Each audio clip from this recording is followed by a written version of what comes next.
everyone, for today's video, simpleng lutong bahay ni nanay for today is sipo egg. Luto po tayo. Magigisa lang po tayo ng bawang sibuyas at ilulutuin na po natin muna itong ating shrimp sa butter. Madalian lang po nating iluto itong ating hipon, 30 seconds or 1 minute lamang po para hindi po ma-overcook. Ayan, ipapakita ko po lahat ng ating mga ingredients. Lahat po ay hiniwa ko na. Tulad ng bawang, sibuyas, at iba pa.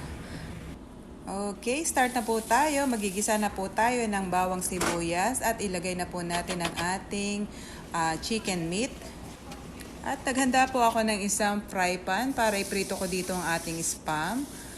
At isi-set aside lamang po natin ito. Pagkatapos ng 10 minuto, pwede na po natin itong timplahan ng patis, asin at paminta. Tansyahan lamang po muna tayo sa paglagay. At isunod na po natin ang ating mushroom. Haluin lamang po natin ng dahan-dahan at takpan po natin. Patuloy lamang po ang ating pagluluto ng mga ilang minuto. At ate pong ilalagay ang ating mixed vegetable. Ilagay na rin po natin ang ating chicken flavor powder.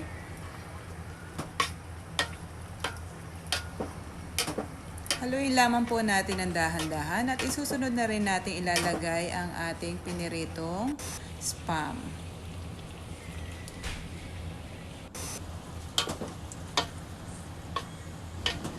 Sunod na rin po natin ilagay ang ating cream milk or milk cream.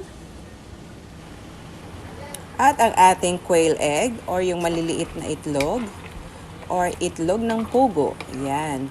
Haluin lamang po natin ng dahan-dahan.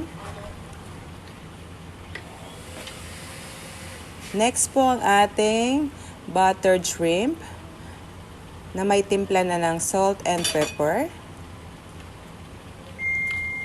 Okay, kompleto na po ang ating mga ingredients. Takpan lamang po natin ito saglit at hinaan po natin ang ating apoy para mas sumiksik po ang lasa ng ating ingredients. Okay, thank you for watching po.